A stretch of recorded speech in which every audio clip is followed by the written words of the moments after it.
People of the world, welcome to Marketing as a Foreign Language. The 252nd episode. You are going to absolutely lose your mind today. Our guest is so good. His name is Phil. I'm going to be introducing him in just a moment, but trust me when I tell you, transcendence is on the docket. In the news today, we've got Google Chat advanced search functionalities.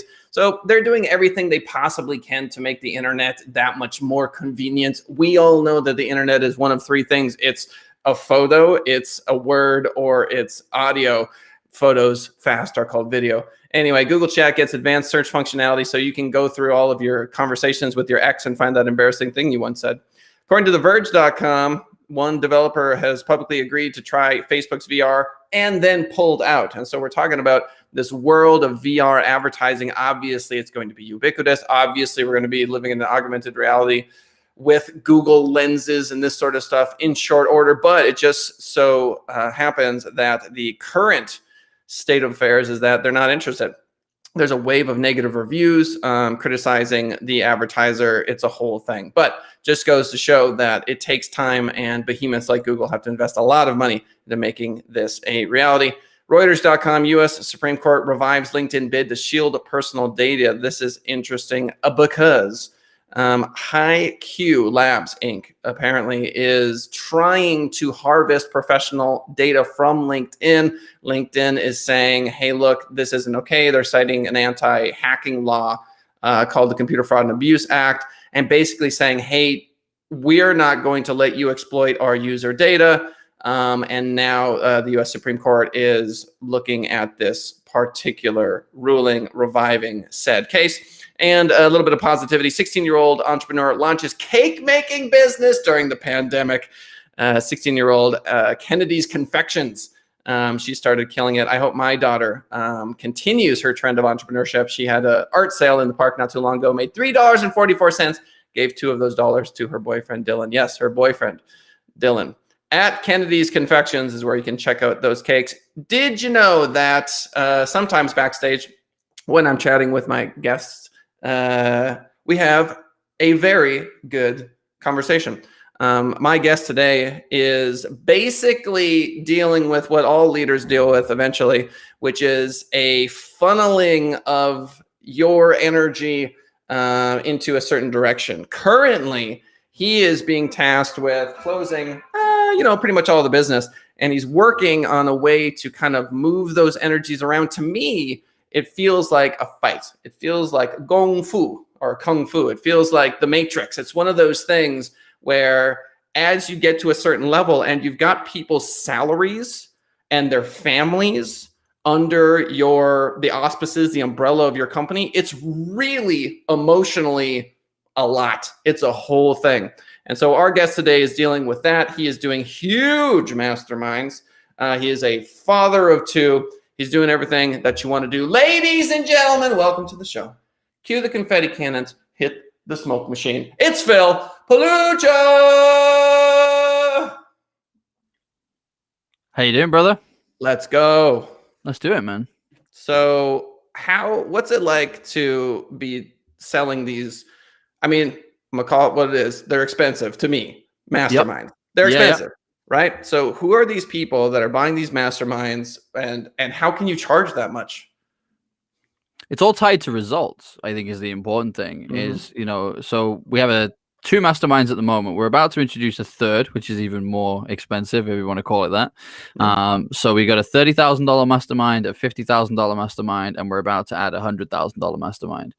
And essentially, it depends on how big you want to play, right? It's about generating regular amounts of leads. It's about using podcasting and media to grow your audience, but also use it as a tool to build sort of high trust relationships that allow you to scale. So there's a quote that I always come back to, right? And it's a Bill Gates quote. And I'm not a huge fan of that dude, but I like this quote.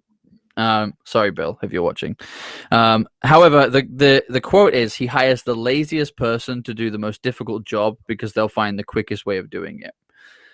That's essentially my way of doing business. My attitude is, why should I spend time and effort and money building a list of 100,000 people to market to when I could meet 5 people this week that each have that each, give them 10% of the pie to do cross-promotional JV lead gen, and now I've reached 500,000 people this week.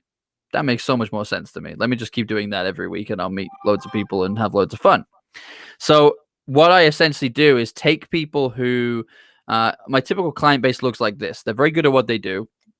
The customers love them. They recommend them and refer them, but you can't scale a business just based on referrals, right? Because you have no idea when it's coming in. It's feast or famine. You got no idea what's happening, right? So if you're your industry's best kept secret, if more people knew about you, you'd be making more business. They come and work with me because I'm very good at being that stage and that spotlight. I make sure that people know who you are, but that's not always a good thing.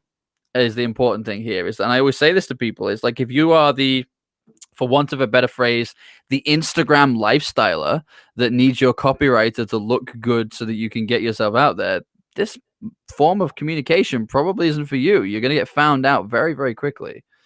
So these are businesses that are typically grossing anywhere, I mean, usually north of 500,000, but for the larger programs, there's kind of $1 million plus, and they are in a place where they're like, I want to get to the next level. Like, I don't just want to be known in the US. I want to be known globally. I don't just want to do local events. I want to do national and international events. I want to release a book, but I want my book to be sold worldwide. I don't want to do the podcast anymore. I want a television series. How do I do that? And it's about taking them, elevating that to the next level. And, between you and I always say not everybody should have their own podcast show, and even fewer people should have their own TV series. So my job is to kind of weed out who should and who shouldn't. I talk about working with current and future industry leaders. And if you don't fall into one of those two camps, I don't want to work with you. So it seems that there's an SEO argument in 2021 for podcasting, from my perspective. And here's why. This is simulcasting on YouTube, LinkedIn, Twitch, Periscope, some other one I can't remember. And then on Restream, on Buzzsprout, it's going to 14 different podcast whatevers, iTunes, Spotify, etc. And so that's 20 links an episode. And everything I say right now auto captions on YouTube. So it's additional content. And if you embed that onto a website, well, that's basically words on, it's like a blog post, right? How many words are we going to say in this 30 minutes? A lot. And so I can make an SEO argument for the local plumber to have a show.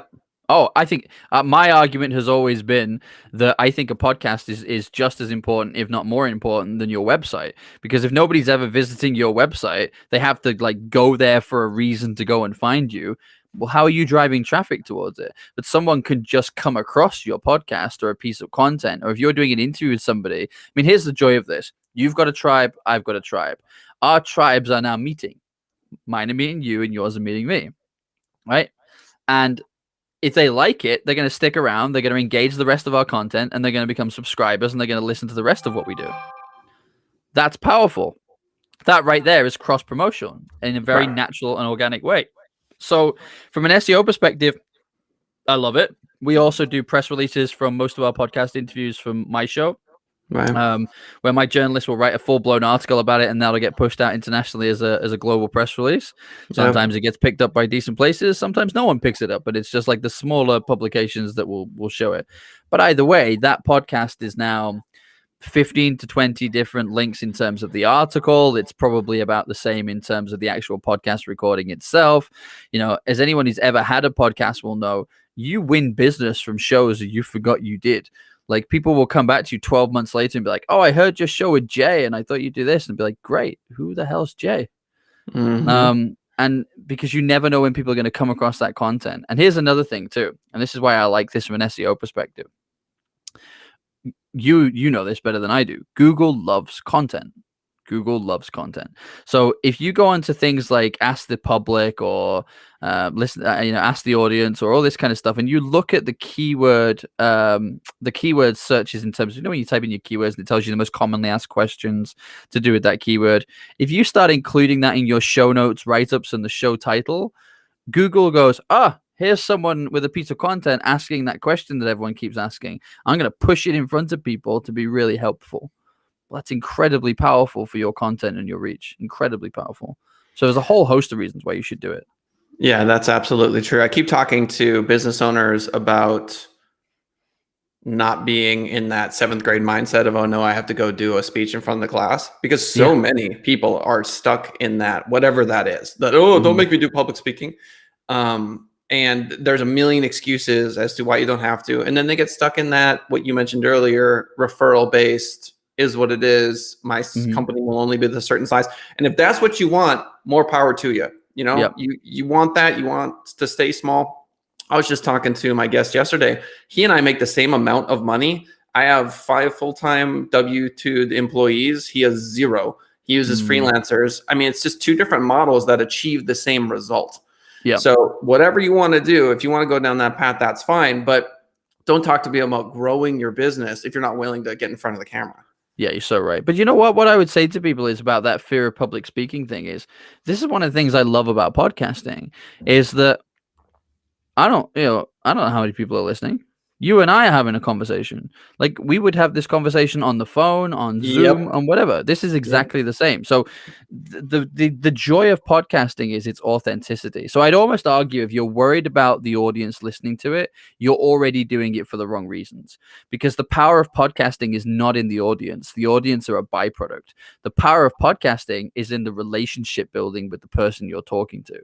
And that's how you create an authentic piece of content and actually build a business relationship, where if after half an hour of this discussion, you and I can already tell we do, but you and I have resonated together, the first thing that happens when we're off air is, hey, should we arrange another half an hour discussion to see how we can cross promote each other, make some introductions to each other's businesses? What are you looking for right now? What am I looking for right now? Let's go through our phone books, because there'll be people that can help each other. That's how real business gets done. But if you contacted me out of the blue and said, hey, Phil, can you introduce me to people in your phone book? The answer is no. If I messaged you and said, hey, can I get an introduction to some of your clients? No, of course not. But when we know each other through this setting, we are welcoming that opportunity and saying, yeah, we should do more together. You're going to vibe with my tribe. I'm going to vibe with yours. Let's make an introduction.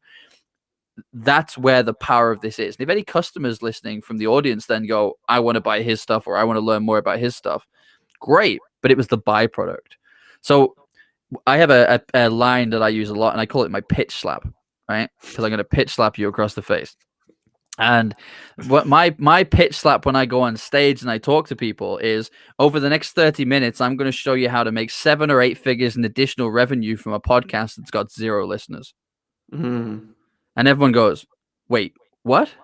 Like, how's he going to do that? There's no way. Like, how you go sell sponsorship and advertising? Like, how's he going to do that? Right. It's like, no, it's because it's the relationship. Because if me and that person end up doing business together, and we each introduce each other to 3 or 4 people like us that we want to do business together, that joint venture could make us all 7 and 8 additional figures. And it didn't matter that there was nobody listening. Yep. No, I absolutely love it. You are somehow synthesizing a thought that I've had that had way fewer syllables. And not as eloquently put. I've thought what you're saying before while doing this podcast, whatever you want to call it, show. And I find it fascinating that the chemical neuro cocktail that is released during a live show is important in relationship building. I like that this is a live show. Because when people come on, they're sweating a little bit more. They're perspiring a little bit more. It's, if I mess up, there's no going back. It is what it is. It makes it out. It's what it is, man. And that, to me, it releases, I don't know what, dopamine, serotonin, maybe a little cortisol, Maybe. But I like that. And then you're absolutely right. For me, it's all about relationships. And that's why, and I didn't mention to you, this to you backstage, but I typically do. This show is about repeat interviews. So it's 30 minutes. So it's easy in, out, on your way, but I'm on interview 4 with Keith Guernsey, 3 with a couple other folks. One of my guests was in a Walmart parking lot at the age of 7, got run over. His arm got ripped off. A nurse came out. They reattached it. 24 surgeries later, he scaled a business to 15 million. I have another guest who got someone off of death row using the internet. She's a PR person. She's incredible. So Dude, and so we're going to start doing panels. We'd love to have you on the panels as well. Would love to. So what I'm going to start doing is getting all of these incredible human beings together, and then I'm going to start introducing them live on the show to each other, which I think is neat. And then you can't be on the panel until I've interviewed you. That's my way of kind of checking and going, okay. So yeah, dude, I am well aware that for the first 6 months of me being a salesperson, I didn't close squat because I'm a B2B. I own an agency, and people do not trust agencies. They're like, I've been ripped off before. This is garbage, and it's like, okay, fine. And then I got one client, I got one plumber to be like, fine, I'm going to go with you. And I poured every last ounce of soul into that program. And he stood up in front of everyone and was like, Send It Rising is the greatest thing ever in the history of ever. And then boom, boom, boom, boom, boom. All the clients came in, and I have a company now. Yep. Yeah, you're so right. I mean, it's you just need that first one. I mean, here's a little side note that I do, and people can take this and do it themselves. My podcast these days, so we reach 500,000 people per episode. So we have like 350,000 subscribers, plus 2 global radio stations that air our content, right? But let me tell you something about my podcast. I use it for 2 things. I use it for meeting people that I want to meet that don't have their own podcast, like mini mentorship sessions, learning from people that I want to do business with. I'm going to meet them and I'm going to invite them on, because the person who won't give you 10 minutes on the phone will give you 45 minutes on a podcast, right? So it's incredible. In fact, I go so far as to say, if you contacted my team and said, I want Phil on the phone for 45 minutes, they'd send you an invoice, right? If you invite me on a podcast, I'm coming, right? I don't charge for podcasts. They're fun. I love them. So I'm going to come, right? Yeah. So that's one thing I do with it. The other thing I do with it is I interview all my customers, and I do so to elevate them, because it's an incredible way of elevating what they're doing, introducing them to the market. Now we've got them nice and polished. I use it for introductions, because I will literally take that link and send it to 20, 30 people that I know that I think will resonate with them and say, take a listen. If it resonates with you, let me know and I'll make an introduction. It's great. I call it fishing with bait. But what also happens at that point is they're coming on a podcast talking about why they're working with me in my business. So it's a giant customer testimonial for everybody that is listening. Anyone who's listening, because people want to do things that people like them do, right? It's like they see themselves in my customers. So they see that customer and they go, that's where I was. That's the problem I was having. And then they say, so what was the solution? And they go, oh, well, we started working with Phil and Billionaires in Boxes, and they've done this. Suddenly I get calls. Hey, listen, I heard that podcast you did with Jane. That's exactly where I am right now. Could you help my business with that? Yeah, I can, because they've just told you I can do it. So every time we have a customer and bring them on, it's a win-win-win-win scenario. I don't buy this narrative that people don't have any time for you and don't have any time for your business and don't have any time to invest because they're all so busy and they're all now my sister is TikTok famous, so I know there is a like 15-second culture demographic. Yep. Like, I'm not arguing that doesn't exist. It exists. Yep. But there's also Joe Rogan at 2.5 hours, 3 hours. Yeah, exactly. Right. So don't tell me that people aren't putting you on in the background and just letting it flow. And my goal over time, I had this guy on the show. He's so cool. He just acted alongside Mr. Big, Mr. Big from Sex and the City. Yeah. Like the dude like all the women want all the time. He's like rich and whatever. Anyway, so he did a scene alongside him. And I was like, hey, let's get you back on the show. And as his life unfolds on the show, and that's the other thing we do on the show, is we develop a chronology of your life. So I'm going to ask you a little bit about your childhood, and we're going to get started. Do it, man. We'll get there. But anyway, this dude was like, he crossed enemy lines during the Bosnian conflict. And he was one of the only journalists that was able to do that. Just bing, bing, bing, bing, bing, bing, back and forth. And then he ends up writing this novel about about like tanks and combat and all this stuff, because he was also a tank commander in the same regiment as Prince Harry. And as the onions unfold of any person's life, what I find is that it's just stranger than fiction. It's just fascinating. Now, that's not everyone. I'm not saying everyone's the perfect guest, but I'm right there with you, dude. Like, there is a magic. You could even call it like an enchantment, right? If you want to be a real nerd, to the podcast and to this particular form. And so my question for you, my very long-winded question is, do you feel like that's your job to get people to understand the magic of relationships through this medium? Oh, for sure. Absolutely. I'm a firm believer in that business is a team sport, and it doesn't matter how good you are at your bit, you have to be surrounded by people who are equally as good at their part. And my way of, for want of a better expression, recruiting those teammates globally is through podcasting and media. But somebody asked me this, said, what happens in like 5-10 years time when podcasting isn't a thing anymore? It's like, but you don't understand, podcasting is just the vehicle that I currently use to do this because it's a very good vehicle. What I teach is the power of strategic alliances, joint ventures, key relationships, and building your tribe of people. That's what I teach people how to do, and that's what I show people the power of how to do it. Podcasting right now is just a great vehicle to do that with. Who knows what it's going to be next, but there will be something else. And that message will never change because people by people, I love the human touch. I love the human interaction. For me, it's what makes the world go round, and I love kind of rekindling that. Like a great example of that is I work with quite often. I work with an older demographic in professional services, for example, and I'll say to them, "Okay, look, do you remember like the 80s and 90s when like you saw the whites of somebody's eyes, you shook hands, and that was how you did a business deal, and that you could make a ton of money just by combining two people's Rolodexes?" And they're like, "Oh yes, I miss those days." It's like, those days still exist. They're just on a podcast now. Let me show you how to do that again globally on a podcast with a byproduct of really high powerful, far reaching content that you can repurpose to fuel your business, get traction, drive traffic, get SEO, all that kind of great stuff. But it's basically me repurposing a high trust networking relationship building exercise. That's essentially what we're doing. And right now that's on a podcast. So until it's not, I'll keep doing it. And when it isn't, I'll do it somewhere else. But yes, and yes, it's the power of relationship building. 110%.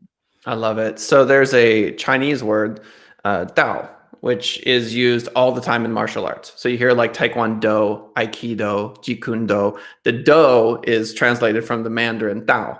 And you may have heard of the Dao De Jing, which is very famous. It's where Taoism comes from, right? Yeah. And the first line of the book is the Dao that can be spoken is not the eternal Dao. Yep. So it's not podcasting. It's never been about podcasting. You can't say it's because that's not the thing. It's the path. No, and it's the vehicle. Absolutely. That's right. You say vehicle, it's translated as path. There's a million different ways you can look at it, but it's just the way. Okay. And so when we were talking backstage, you were talking about, the sales team and kind of how that whole culture is working. Yeah. It's inexplicable. Right. It's like, why did, when you funneled me this particular lead that you wanted to close because you're going to make commission as a salesperson, why can't you understand that we're not going to do business with that person? I can't explain it to you. Yeah. It's because when I'm communicating with this person, I have enough experience and I've gone down these paths enough. It's just like watching Magnus Carlsen make a chess move. My dumb head, okay, will criticize him. Right. And like, I wouldn't even think about it. Like, he'll make a move. I'm like, why would he do that? Are you serious? Yeah. World champion Magnus Carlsen. I will have a gut reaction criticizing, like, I don't understand. Like, and I'm like, oh, never mind, because Yeah. And so Magnus knows that because he's put in the work. He's gone through those lines so many more times than I. He can play blindfolded. And so that's you, right? You're playing the chess match. They're going, yeah, but can't you just take the queen? The queen's hanging. And you're like, dude, checkmate. You lose the game. You take the queen. I know that you're staring at the queen. I am aware of the fact that you're staring at the queen, but you get checkmated. And they're like, just close the deal. We get revenue. It's like, no, we get checkmate. You don't go down these paths. Those relationships aren't worth it. Nope. And we've all had those clients. We've all had clients we really wish we hadn't worked with. So one of the great things of podcasting is that whilst you get to see who you resonate with, you also get to see who you don't. So that person that would have become a client and would have given you that massive headache, you get the opportunity to vet them and go, yeah, it's not really for me. And that's cool. Like, I'm fine with the fact that we're on different paths. I'm not going to judge anybody for that. But at the same time, I'm not going to try and merge two paths together that quite clearly don't go, because that's just a painful experience for everybody. And it's always the customers that you go above and beyond for and give them the discount and try and make allowances and all this kind of stuff that end up being the ones that bite you in the backside. So just just don't do it. Like, just do both of you a favor and don't do it. The reason they don't truly value what you do is because they're not your customer. The reason that you can never truly fully satisfy them is they're not your customer. So don't work with them. Yeah, I love it. Do you play chess? No, I'm Oh, it's time terrible. to start. You got to start. Oh, you got to start. Please. If you go on to chess.com, I'll make this the promise live on the air. I will Yeah, play a one move every 24 hours game with you. I'm good with that. It's a super small commitment because, everyone's got, it's like, I hate to say it, but there's a time during the day that most people play chess, and I'll let you figure out when that is. Yeah. Because you got 2 to 3 minutes. So anyway, the lessons I have learned from that ancient game in terms of business, I can't explain them to you. I can't. The best analogy I can make is just like that queen sacrifice, right? Because you look at someone who doesn't know, like you can sacrifice all your pieces and win. And the amateur looks at it like, you are such an idiot. You are so stupid. Why? Oh, and then it dawns on them. Because you won. Yeah, exactly. Because I win and you lose. And how did you not see that is the real question. And why are you so happy? Because in chess, one of the biggest lessons I learned is it's those moments when you're like, I am so smart. You ever have that moment? You're like, oh, yeah. I'm brilliant. I just that and and then the whole game just crumbles. And you go, okay, I need to make a connection in my mind. When I think I'm so smart, you take a minute. You take a minute and you really analyze that to make sure you're so smart. The big one for me was recognizing that there was they call it the cycle of flow, right? Like the hero's journey, cycle of flow, whatever you want to call it. And for me, it was recognizing that really exists, because there are times when everything you touch turned to gold. And it's very easy during that times to be like, oh, I'm amazing. Look at this. I make this one move and boom, loads more money. And then there's other times when everything you do just turns to crap, right? And it's like, what am I doing? Like, why do I still do that? And I think every entrepreneur goes through this constant cycle of I'm amazing to why did I do this? And it just goes round and round in a circle until eventually that circle starts to become a bit smaller, and then it's a bit like woohoo, woo, woohoo. It's like this small children's roller coaster. But it's like the opposite of, that's a good analogy, actually. It's like the opposite of going to a theme park. When you first go to a theme park, you start with the children's rides, gentle, and then you go on the big crazy ones. Business is the opposite. You start on the big crazy ones until you've qualified to go and do the little gentle one. And then it's like, oh, this is nice. Everything, it's up and down, but it's great up and down. It's like I'm on the lazy river. This is lovely. When you first start, it's like, strap yourself in and get ready for this. Because after one ride of this, if you still want to do this, you're crazy enough to be an entrepreneur. That's right. I mean, diagnosably insane. Yeah. The stuff you got to go through. The thesis of my book, Everybody's Doing It, Advertising Redefined, is that every human advertises as an innate human quality. It's just you have to. The first thing you do as a baby is you, and that's your first ad. It comes from the Latin advertere, which means to turn toward. So anything that causes people to turn towards you, give you any attention at all, that's an ad you advertised. Yeah. And so we just ball, and every need is met. It's like, give them food, change them. Like, what do we need to do? And that's what you do as an entrepreneur. And a lot of people don't have the humility have the humility to do that. When you first start out, you just have to yell, like, I exist, like, work with me, somebody, anybody. You just like, whatever it takes, just please, look at me, And then as you get older, you wouldn't expect a 14-year-old to just cry. If you cry at that stage, everyone's like, I'm not working with you. You're ridiculous. So you have to mature over time. And then it becomes more and more subtle and more nuanced. And hopefully you get some grays in the beard and the whole thing. And at the end of it, you can say very esoteric Taoist-like things. People are like, oh, it's so deep because he's old. Do you know what though? We've all as entrepreneurs, we've all aged like 20 years per everybody else's normal year. Because you're so right. I mean, there are times when, I remember when I first started, I'd have people say to me stuff like, "When are you going to go and get a real job again?" And it was like, what do you mean, like a real job? It's like, well, and then I realized what they meant. Oh, you mean a job where I don't work 3 times the amount of time that people in a salary position work to earn the same money. That's what you mean.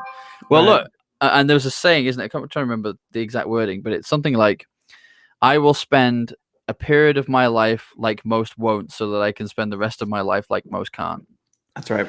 And that has to be what drives you. But if you want that comfort, right, then go and get the job. Don't do it. But at the same time, if you want security, I actually feel like being an entrepreneur is more secure than having a job, because when you have a job, you have one employer. If that employer goes bust or makes you redundant, you're now looking for a job along with hundreds, if not thousands, of other people in your same geographical location at the same time, right? If I lose one client, I've still got another 100 clients. So I'm still okay. If I lose 10 clients, I'm a bit like, oh my days, what happened? But I've still got another 90 clients. Everything's still okay. If I lose that one job with all my eggs in one basket, how are you telling me that being an entrepreneur is riskier than having a job? That makes no sense to me. I totally get it. I have 45 bosses. If you want to be an entrepreneur, you have to love having bosses. Go get more bosses. Go find them, collect Yeah, bosses, yeah. as many bosses as you can. And you can fire them. So I guess they're technically not your boss, right? I get it. But if you're going to hold them for any amount of time, you have to treat them like they're your boss. You know, it's like, okay, all right, we're going to, yep, gotcha. Okay, coming right up. Cool, great. You know, what a fantastic interview. I'm going to wrap things up here and give you the last word. Ladies and gentlemen, you know the drill. Marketing as a Foreign Language live, 10:30 a.m. Pacific Standard Time every Monday through Friday. If you want to check us out on YouTube, which is where we prefer that you watch us, youtube.com/SendItRising. Why isn't it youtube.com/marketing as a foreign language? Well, because that's a mouthful, but also because I own Send It Rising, internet marketing, SEO, pay-per-click, social media, graphic design. You know the drill. The show is live on iTunes and Spotify as of tomorrow. Everyone on the podcast side, hey, we love you. We appreciate you. If you're not watching us live, hey, leave a comment, hit the like button, hit the subscribe button. You know the drill. Ladies and gentlemen, our guest today, fantastic, the one, the only, Phil Pelucha. Why don't you leave him with some words of wisdom? Yeah, you know what? You just got to do it. You just got to take the action. That's the biggest piece of advice I can give anybody. Like, it doesn't matter at this point whether you crash and burn. Let me tell you, 13 years of podcasting, over 10,000 hours of podcast. I cringe when I listen back to anything I created in probably about the first 3 or 4 years, right? It's awful, but it still got me to where I am today, ranked as #1 in the world at what I do. So, you know, just do it. Just don't take yourself too seriously. Get out there, build relationships with people, have fun. And, you know, that's the biggest piece of advice I can give anybody is please just take that action, because your life and your business will thank you. Billionairesinboxers.com. Billionairesinboxers.com. Thank you, everybody. We'll see you all next time.